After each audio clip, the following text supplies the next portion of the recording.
I don't have a ton of remarks prepared. Firstly, thank you, David, and the All Tech is Human team for letting me kind of slightly muscle my way in this evening.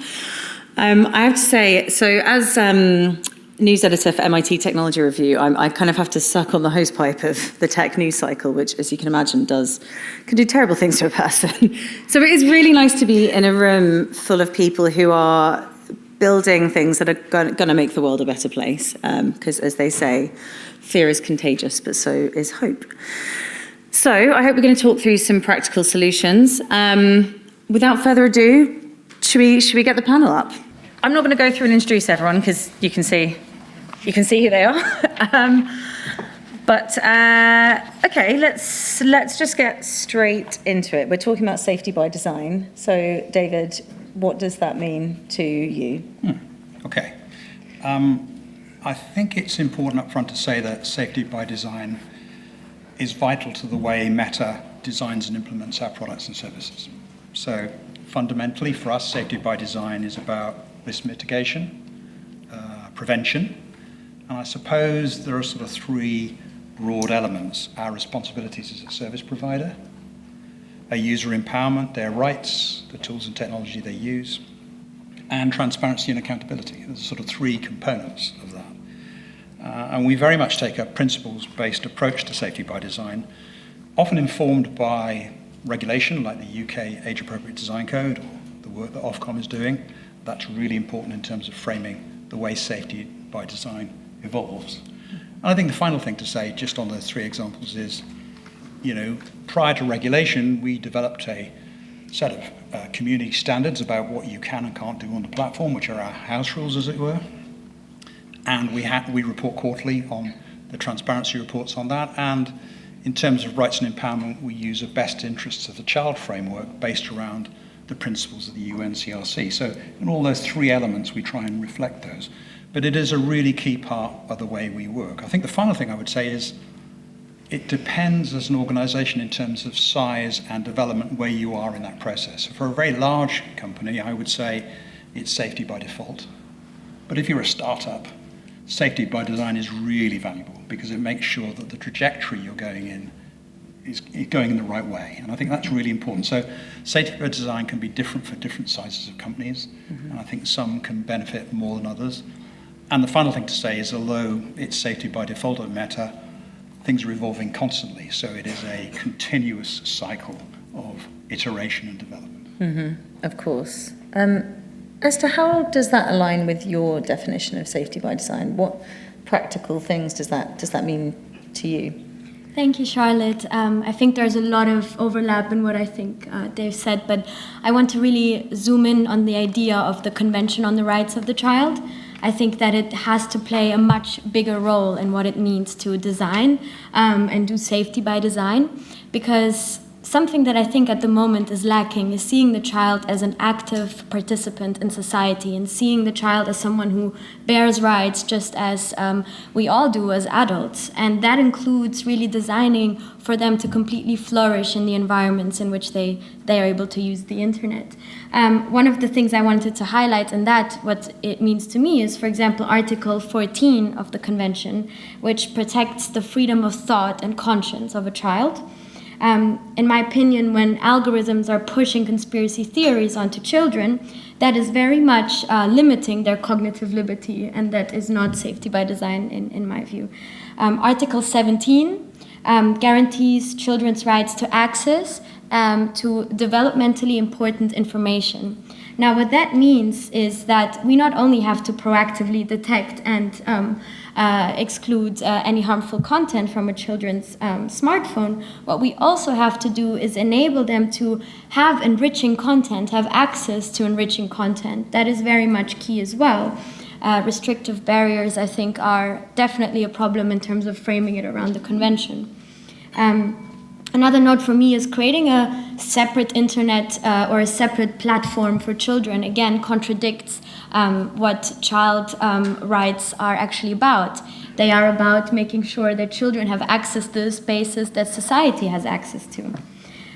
There's some good news currently. I think a lot of you have heard about the company Chirp, which is creating hardware solutions in terms of the access to content that children have.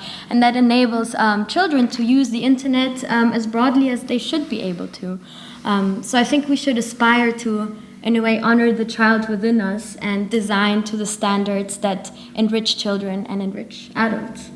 To add a quick bonus follow-up to that, which children's rights do you think are currently most at risk or actively being violated online? Yes, I think it's definitely, again, the ones I highlighted is Article 14, because a child's right to conscience, freedom of thought, religion is super fundamental, and I'll hope to get into that a bit later in terms of their formation of their brains, the formation of their ideas, and algorithmically amplified information and curated information can be quite damaging to that right being exercised. Yeah, that's fascinating and extremely complex. Michael, I know that obviously you don't get to decide what the laws are in the UK. That would be quite the power. But from your point of view at Ofcom, how would you like to see the regulatory landscape change to better protect children's rights, or just children online generally? Yeah, I mean, I think, obviously, Ofcom, the thing that we're most responsible for is implementing the Online Safety Act. Yeah. And then within the Act, there are a number of considerations that we have to take into account, and that is about balancing children's rights to information, the online environment, but it's also about protecting them as well. So I think the question that you asked previously around, which of their rights are being violated most at the moment, I think when you look at some of the emerging threats and trends that we're seeing to children at the moment, particularly in the space that I'm responsible for, is around child sexual abuse and exploitation. Again, they have a right to grow up in a childhood free from sexual abuse and exploitation. And actually, when you look at how some of the technology is developing, like the rise of nudifying apps now, for example, where you no longer have to solicit an image directly from a child. You can just take a normal image from a child, nudify it, and then blackmail them into, giving more nude images of themselves. There are some challenges here where technology does also challenge rights, but in a different way, in a different perspective. But, coming back to the question, we have to absolutely get that balance right, and it is on us to look at everything that we recommend from a policy point of view. If we're asking technology companies to develop this, then we have to balance those rights, and that's really important. But they have a right to safety as well as inclusion in the digital environment, and it's a really fine line and balance that we have to strike every single day. Of course. And David, I want to turn to you on that because, of course, Meta comes under huge scrutiny from my publication, among others. But of course, there are massive complexities, and as you mentioned, platforms, plural, of the scale that Meta are overseeing. What do you wish people understood better about the levers that Meta can pull on when it comes to kids' safety, whether that's the general public or regulators? Yeah. What are some common misconceptions or myths? Okay. I mean, I think there's sort of two components to this. So firstly, a lot of people talk about the algorithms. But the truth is, it's the recommender systems based around the community standards that drive what's accessible and what isn't. So it's really important that the recommender systems themselves are really robust in terms of serving that kind of content. Last September, we launched something called Instagram Teen Accounts, which effectively puts now 54 million young people into private by default accounts between 13 and 15. And those settings are really strict, algorithmically. And for any changes to be made, that has to be done by the parent. So that's a really big shift. That's probably one of the biggest changes, I think, we've ever made in terms of apps. And then 16 to 17-year-olds, they're given much more capability. And a lot of that is based around making sure that content is age appropriate, and that 13 to 15 group and 16 to 17 are really very different. So I think we're doing a lot more age modeling.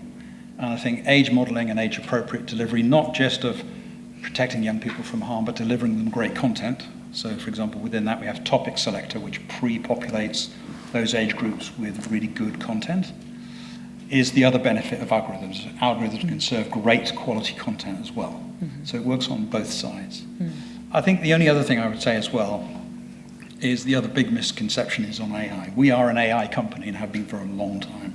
You cannot operate at the scale that we do without knowing a lot about AI and applying it at scale to take content down before it's even seen. And that's a really important factor, whether it's in the feed or in Reels or so on.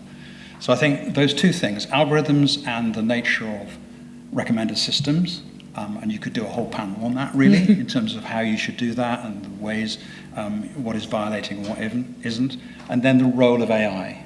AI has a really significant safety role to play in making sure that you can detect at scale. Yeah, actually, if you'll permit me, I'd love to sort of go into that a bit more deeply, because obviously, if you are overseeing a company the size of Meta, there is no way to moderate without deploying AI at scale. Do you have any particularly notable examples of AI being deployed in ways that enhance online safety at Meta? And I know some of this stuff is relatively cutting edge. I'm sure it's something that's being looked at. But are you seeing that coming through more and more? Yeah, we are. So one of the things that we are deploying, we've used it in suicide and self-harm, and we're using it in other areas around age verification, what we call classifiers, which are specific AI engines that are trained to do specific things, taking signals from the profile. And so we're seeing very significant developments in that kind of area. What that allows us to do, for example, in areas like suicide and self-harm, is if we feel a young person is using hashtags or terms that we feel are problematic, we can signpost them in-app to their local provider in Sweden or UK or so on. So that kind of early intervention is really very powerful. Now, what I would say is there are a range of high-risk harms, of which suicide and self-harm is one, where you do need expert moderators. And so, we've got nearly 40,000 moderators. This is maybe the age of AI, but moderation is really key. And we have specialist teams in suicide and self-injury, bullying, and so on. So you need that as well. There'll always be a human element to moderation, I think, if it's to be successful. And then finally, of course, language, local language combinations and so on. AI can help us with that, but right now it's really important that we've got the language coverage as well. It's amazing how much of AI turns out to be human sometimes. Esther, I want to talk to you a bit about this and about some of the emerging risks that we're seeing coming through. In the next sort of 6 to 12 months, what are the issues, the emerging threats that you think we should be most focused on when it comes to child safety? Yes, I think there's a lot, and probably again another whole panel of issues. But I think one of the key things to understand is if we focus on one platform, one technology now, we will be making a very big mistake. We know that children, especially tech-savvy children born in the 21st century, move from one tool, one platform to the next, and there is no guarantee what the next shiny thing will be. One thing that is, for example, already happening is the use of large language models by children. So accessing a chatbot and venting to it about very personal, sometimes even meaning of life type of questions. Now we have no safeguards or understanding ethically what that would mean and how we could control that. Personally, I'm very worried about that.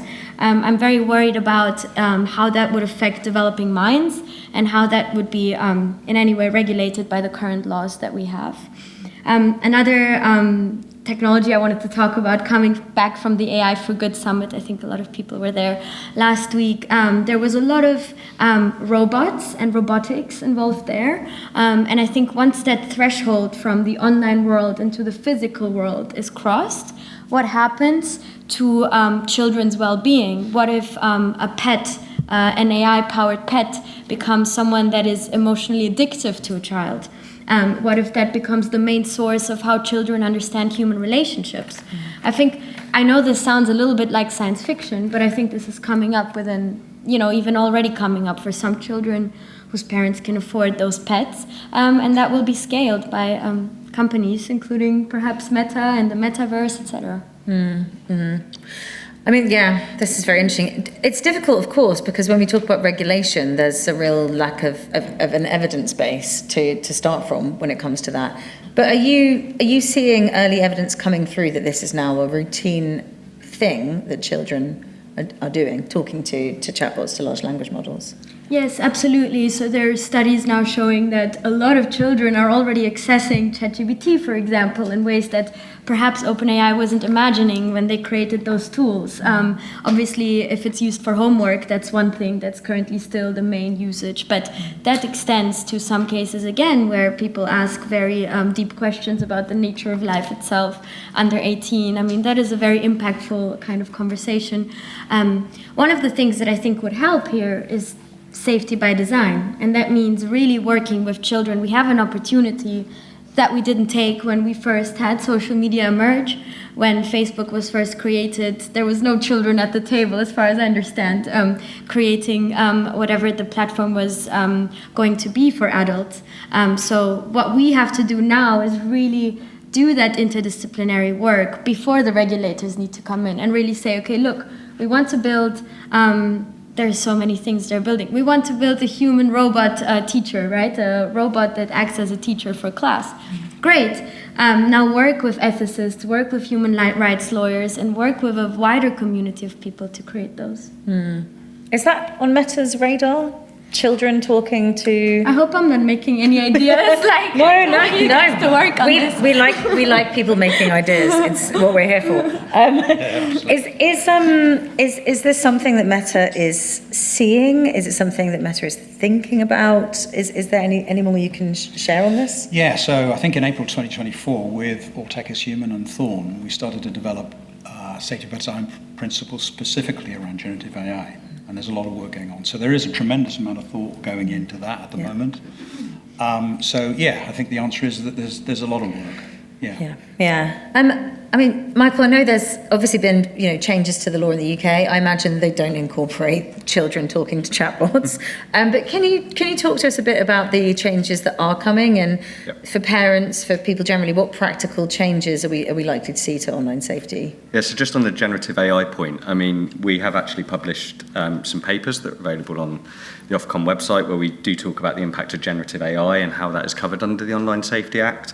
And, the too long didn't read version is that it is covered in parts and it's perhaps not covered in other parts because obviously, the Online Safety Act started around 7 years ago. So, I think as to the point that you were making about making sure that we aren't regulating for specific technologies, but we regulate in a broad principles-based way is really important. So I think it is something that we're actively already thinking about at Ofcom. You can already see that there is harm occurring in this area, particularly when, whether it's children or whether it's adults talking to, their own AI companion or things like that.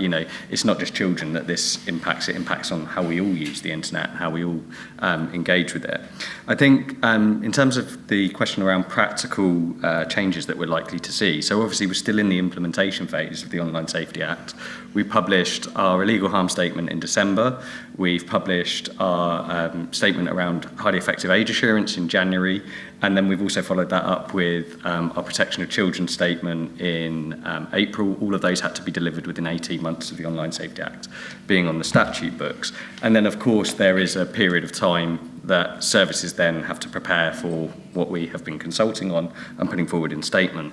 I think probably the biggest change that we are likely to see fairly immediately, and I think really in the next 9-10 days, because there is the deadline of the 25th of July, is in the age assurance space. So you've seen the news recently that probably the largest provider of pornography services, ALO, has committed to implementing highly effective age assurance in the UK. That's not something that's happened in other jurisdictions. So I think it's really great to see that ALO has implemented that. There are other adult services that are coming in that space as well. And it's something that, we've been talking about for 10 years. This was a commitment that was first made in 2015 in the Conservative Party's manifesto, and it's taken us 10 years to kind of implement highly effective age assurance. But I think that is one real tangible difference that we'll be seeing in the deadline for services to comply with that is the 25th of July. We already have enforcement programs open in that area, so where services aren't complying, then, obviously we won't hesitate to take enforcement action there. But I think also returning to the principles of, where we started on the panel around safety by design is important as well. Because I think Dave said at the start, it's about empowerment, it's about rights, it's about transparency. And all of those things are actually embedded within the Act anyway. So I think, what a real positive and takeaway for this would be that children are more in control over their online experiences than they have been in the past. That they're safer than they've been before. They don't face unsafe contact from child sexual abusers, but also consumers in general are actually safer as well. You know, that illegal content is much harder to come across on these services as well. So, you know, I think the takeaway for me is that, like, users encounter less illegal content, children are better protected, and we do that right across the piece. And some of the measures that we've proposed around, like our grooming measures, for example, where we take children out of network expansion prompts, where we make sure that their location information is hidden and that they can't be messaged by people that they don't know, are also important steps forward. And we're already banking and building on that by publishing another consultation on some of the risky areas like live streaming, for example, in the last couple of weeks. So there's a lot that we're doing that's on the agenda. And yeah, it will take a collaborative and iterative approach to this. We need to work in partnership with tech. We also need to work in partnership with civil society, and, you know, look at what's coming down the track. Mostly for the benefit of my own curiosity. I mean, I remember that debate 10 years ago. I remember gov.uk Verify and GDS and lots of different issues, you know, this being hugely complex and difficult. Why was it so hard to get this to work? Why did it take so long for us to build some of these age verification systems? I think the principle of highly effective age assurance and the principles we've set out have actually been around for quite a long time. Yes. But, you know, I think it's actually about getting that regulatory framework right. I think that does take consultation. You know, I get the fact that there's frustration about getting to that point and how long it's taken for us to arrive there. But I think actually now, when you're starting to look at actually the output of, okay, this is something that services are beginning to comply with. This is something and a change that we are seeing. I mean, I think, you know, the Online Safety Act was a long time coming. There was one attempt to regulate, to put age assurance in place with the Digital Economy Act that then didn't happen for whatever reason. But it is in place now. So I think there have been sort of like one attempt, we didn't quite get there, but the industry came with it. And I think it's those changes that are going to be really important, that sort of signalling of intent, that actually change is coming and you can do these things, but it has to be based on the right principles, and we have to get that right. Yeah, absolutely. David, I want to talk a bit about the sort of consultation process in this, because, you know, from Meta's point of view, you have to engage with, I mean, how many regulators around the world? I mean, I think the calculation we made is we have to deal with 270 regulators in Europe alone. Right. Oh, okay. Oh, great. So, you know, So within that, I wonder, can you point to some kind of gold standard examples of consultation happening ahead of time? Yeah, I mean, I do think Ofcom need to be commended for taking a real, you know, long evidence-based approach to the way that they've done things. And so, you know, the Illegal Harms Code, the Child Online Protection, Women and Girls, they're all really very well considered. And for us, we've got large teams working on this, working technical deep dives, risk assessments and so on. And in fact, not waiting for the regulation to come, we're actually responding to that Instagram teen accounts. It's very much a case of we see the direction, what compliance looks like, and we work towards that. We don't need to be told. So it's a very important learning exercise for us. I think in Europe it's more challenging because of the number of regulators, often with different views. One of the things, for example, that we're advocating for is a common digital majority age for teens across EU member states, whereby parents need to approve a younger teen access to digital services, including social media. And the reason for that is because member states are all trying to do different things, and often without a lot of evidence, whereas Ofcom, I feel, is much better grounded in that regard. And so I think that is a good example. So I think Ofcom is a very good example of how to do it. I think the other thing too as well is that Ofcom has made a very good fist of engaging with other regulators, liaising with them, because the principles, whether it's in Australia or here or in the United States, are very similar. You know, and I think a child's digital life, if we can sort out, for example, safety by design principles in one country, there's no reason why we can't do it in another. Yeah. But to do it in a way that's consistent. And the one thing I would say is fragmented regulation is not helpful when you're trying to establish safety by design principles for the user. Yeah. It causes confusion. and so on. So I think there is a good case to say that you have to go back to those safety by design principles, make sure that regulators are abiding by them as well, and that the user experience is still good, it's still engaging, and proportionate. Yeah. I mean, since you brought up Australia, I think in the last few seconds I've got on the panel, I'd love to just briefly talk about the proposed ban on under 16s social media usage. Esther, I haven't spoken to you for a little bit. What's your feeling about this? Do you think this is a good policy? Do you think it's a bad one? Tell us what to make of it. Personally, I'm very worried about that policy because I think, especially again coming back to democracy and what it means to grow up in an information society, I think it's very important that children have those tools, at least have those restricted tools, if anything, to get used to how information is presented to them. Not to dive too much into the next panel, but for example, when it comes to synthetic media, if they're not exposed to sufficient synthetic media, they will not be able to distinguish from real and fake by the time they are, for example, 18 in a jurisdiction where that's the age of voting. So I'm really concerned about really the information that they are going to be able to distill through that kind of ban. It's interesting because, of course, these things are, often popular with people because we'd love to put the genie back in the bottle and rewind and just make childhood like what it was for us. But, the world is not so simple. Michael, can you weigh in briefly on that? Is that on the horizon in the UK?